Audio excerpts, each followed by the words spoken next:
homebrew Wednesday on a Thursday. I was, I was really busy yesterday, so I didn't get a homebrew Wednesday in, but I did not want to sorry, I'm not reading anything, so I can't really see myself very well here without glasses, but we'll see how this goes. I didn't want to not get through the week without doing a homebrew Wednesday because I'm gonna have. I don't know if you've had this beer yet. It's it's from Boulevard Brewing Company, which I believe they're out in Kansas City. I used to be stationed in Fort Leavenworth, Kansas, for a year. One of the best years of my life, actually. It was, believe it or not, I did more skiing in Kansas than any other time in my life. Think about that for a minute. But anyway, Boulevard is famous for their Tank 7, and if you like saisons or farmhouse ales, they have a really good one. I think it's like one of the models for saisons. But this is the Calling Double IPA. It is freaking phenomenal. If you haven't had it, you can get a hold of Boulevard's Calling. I don't know if this is an older beer or if it's a new one this year. This is a really good IPA. I haven't had any other IPAs before that I remember, but this one's a really good one. So get a pour here.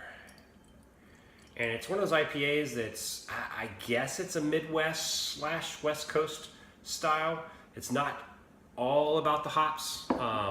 It's got some grain character in it. And it's got enough. Oh man, the smell on this thing is incredible. It's got the right amount of dankness going on with that kind of onion, garlic, with a little bit of sweet from the hops. I mean, it's freaking perfect. The aroma on this thing is kicking, and it's a pretty beer. It's kind of a really deep deep gold straw color beer, a little deeper than straw, and it's got this nice white head on it. So really pretty beer, really great smelling beer. But the best part is the taste. It follows the nose. It's just it completes me. So anyway, on the brewing front, I'll cut here and show you a quick gravity sample of my Munich Helles. What's up, brew tubers? Hey, it's an exciting time. I'm getting ready to test the gravity on my Munich Helles. So I'm right about at the end of the second week, so I should be right around terminal gravity. It's at the end of the diacetyl res. It's been sitting here for about 6 days at 63 to 65 degrees, so hopefully I should be somewhere around 10, 12. I think that's what I hopefully will be at, so let's see.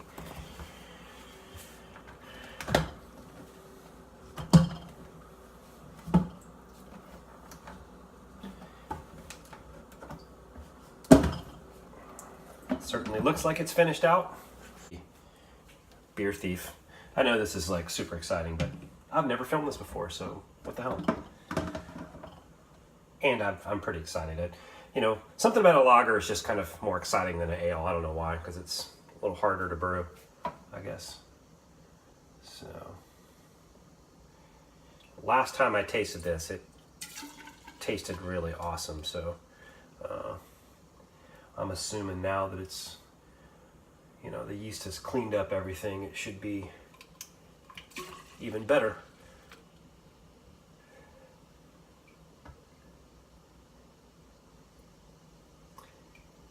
And steady as she goes. Slow is smooth and smooth is fast. That's what we used to say in the Army.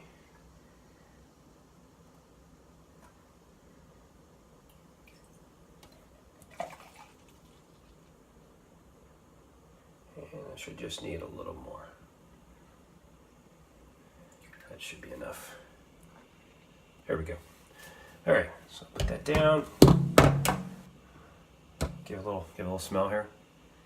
Now it's going to be a little darker than a normal Helles because I put some melanoidin in there, and so I wanted to give it a little bit of malt, bump up the little malt character. So I think it'll be okay. I'll clear that up with some lagering and maybe a little bit of gelatin, and so I think it'll work out just fine. So let me cut off. Okay, there's where she ended up. I would say that's pretty, wow, that's like 10, 11 maybe.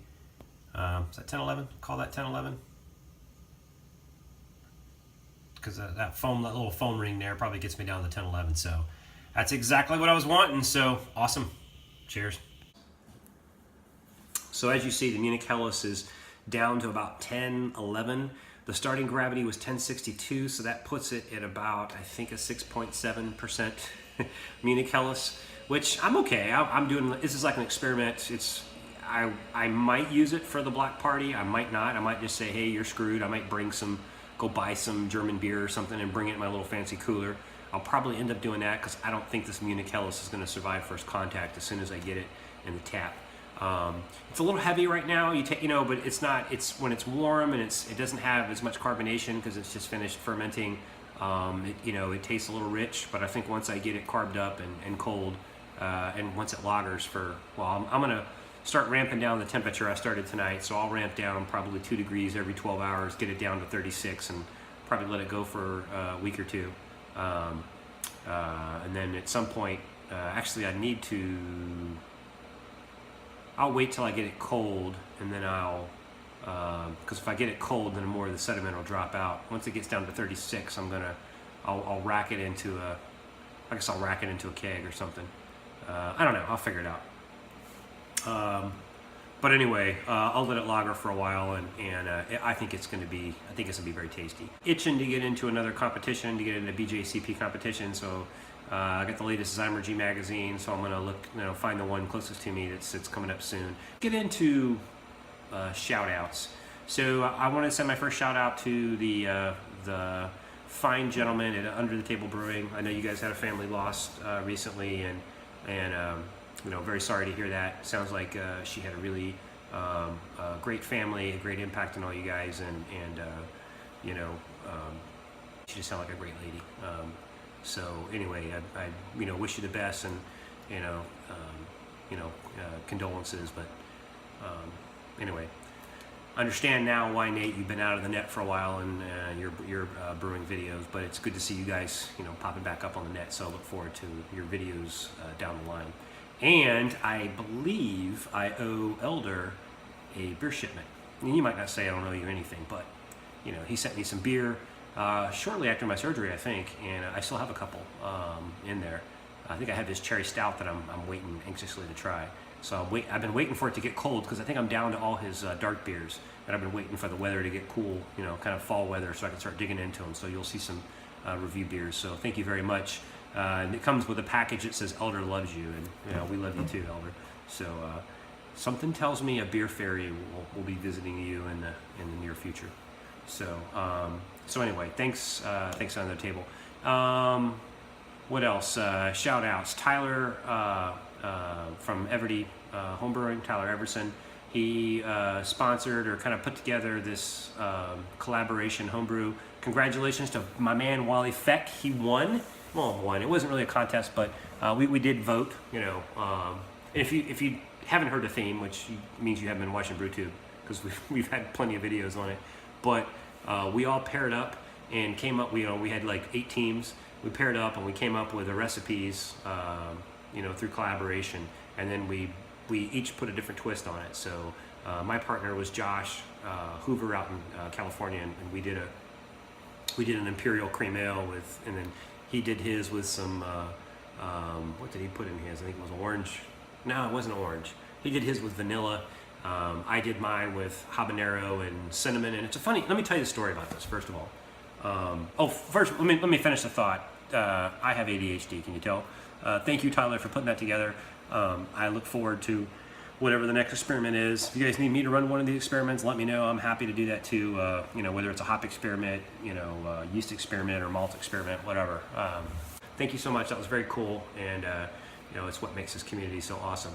But the story of the habanero. So when I'm making this Imperial Cream Ale, I had read up how do you add peppers to a beer. So you're supposed to dice it up, put it in a tincture for like a week or so, and then then you pour it into the keg. You strain it out, and then you pour what's left of the vodka, or whatever alcohol you use with the habanero juice into the keg.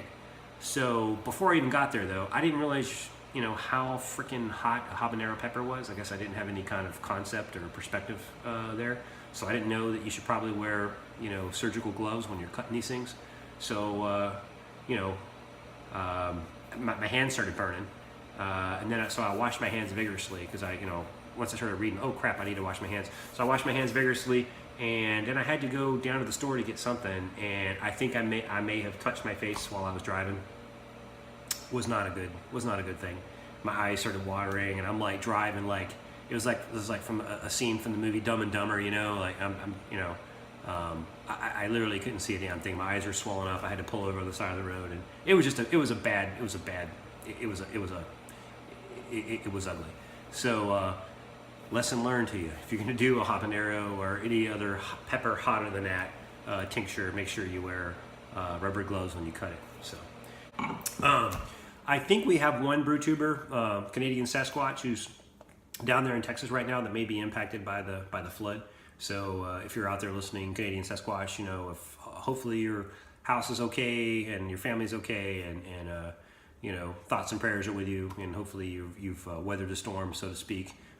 It's been a terrible watching. I used to live in Houston, so I know how easily that place floods, and the amount of rain they got. Someone was talking about on the news that it was like a top. If you spin a top on a completely flat surface and it just sits there and spins, that's what was going on with the tropical storm, because it just had nowhere to go and just kept dumping rain, and now it's went out and come back in. So anyway, if there's anyone else out, I think Drunken One, you're from near Houston too, so hope you guys are working through this and you didn't reap too much damage to your personal property, and I hope everyone's okay. So just know that we're thinking about you.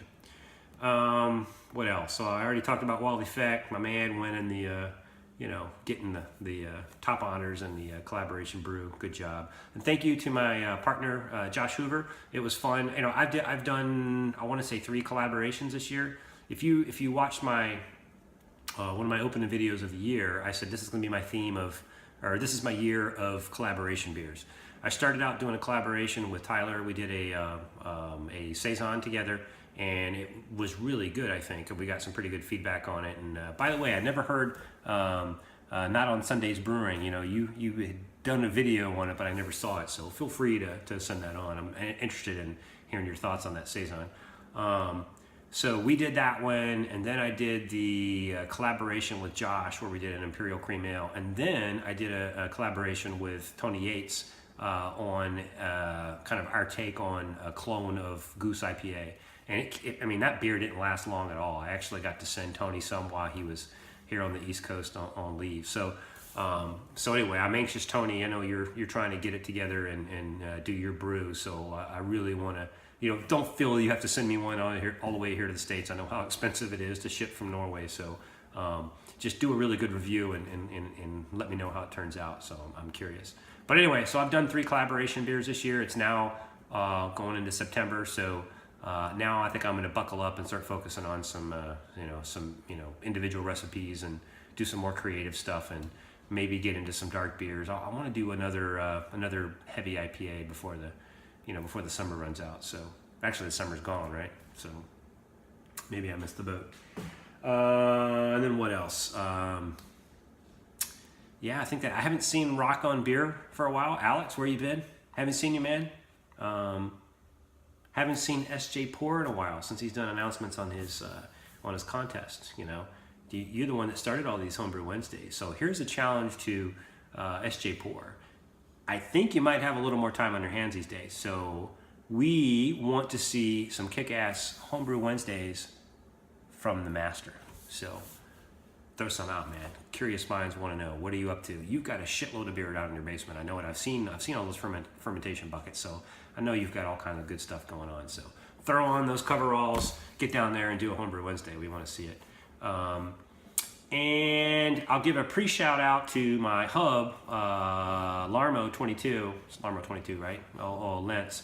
Hey, thank you in advance for what you're going to do for the hub. I appreciate it. I know it's a lot of work, and I'm going to make sure I send you some interesting stuff along with my samples this year, and hopefully I can hook you up. And I need to either get down there, or have you guys come up here. We need to do a brew day and bring SJ down and do all that. So hey, have yourself a happy homebrew, and have a very happy Homebrew Wednesday. Cheers.